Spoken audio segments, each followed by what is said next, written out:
What's going on, guys, and welcome to another video today of another learning which is going to transform your mindset and the actions and how you think and feel. Because everyone thinks that for you to be on this journey, I want to feel happy all the time. But happiness, right, is not a goal.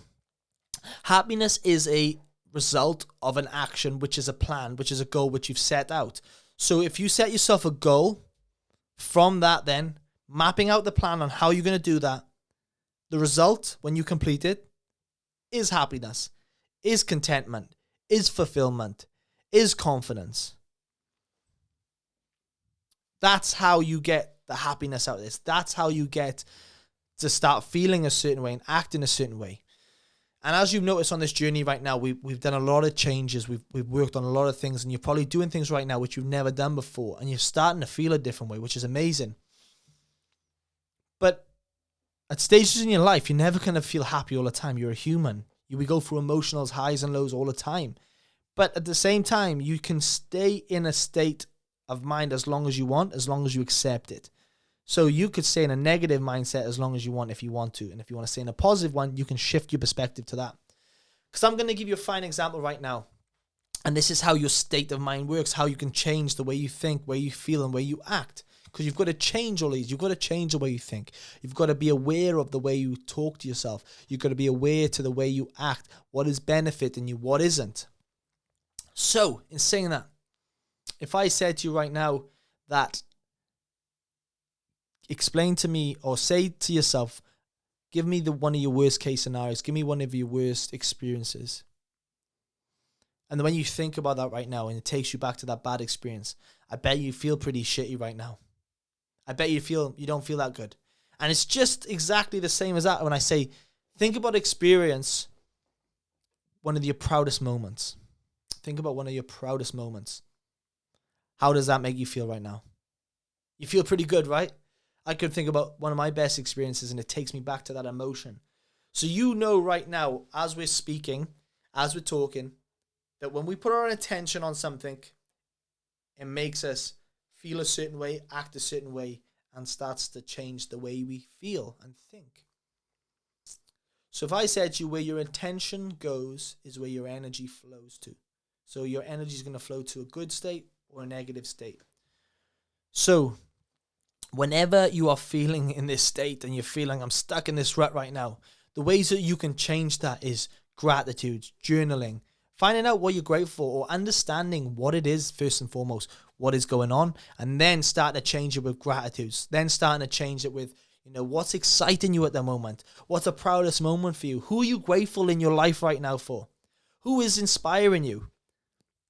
These are all ways of changing the way we think, the way we act, and making our attention go to where our energy is, and put our energy on where we want to go.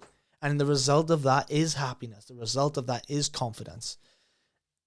And there's another way of transforming the way we think and act and feel. So when we're in these state of minds, when we are feeling shitty, when we are feeling down, and you want to change and you want to get to your goals, but you're not really getting there right now. I remember and I reflected back on a stage in my life when I was in a depressing state, when I was feeling anxious and I was stuck in this rut and I thought, I'm never going to get out of this hole again. This is who I am. I've accepted it. I couldn't be that guy still today to get out of that hole. So that's when it comes handy to aspire to be someone, to look up to someone who is someone that is doing something that you want to do, and look up to them. For me, growing up, it was always Jonny Wilkinson. It was always, I wanted to become him. I loved the way he trained. I loved how professional he was. I loved how he carried himself. I loved when he was on the stage of the field, he was performing so well. I loved everything about him. So what did I start to do as a teenager?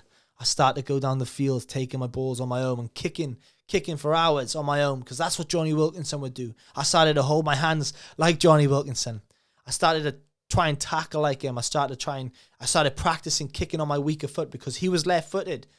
But you know what these did? They developed me into the person I wanted to become. And then when I got to a stage of feeling confident and driven in that area, and I was on this journey and I was out of that hole, then it gets to a stage then when you go, you know what? Ollie's got it from you. I'm going to start to go down this path now and pursue me more. But when we're in these stages of our life, we need to get out of them. You need to ask yourself the question, who do you need to become what you want to be? So my question from this topic right now is, find out when you're in these states, how you can shift it pretty quickly, as we've just identified, in a negative to a positive state. And who is it you want to aspire to be? Who is someone that is in a line of work that you want to do, or somewhere that you want to be, and start picking traits and skill sets that they've got and adding that to your life. That's your task today, guys. Rip and tear. Let's get into it.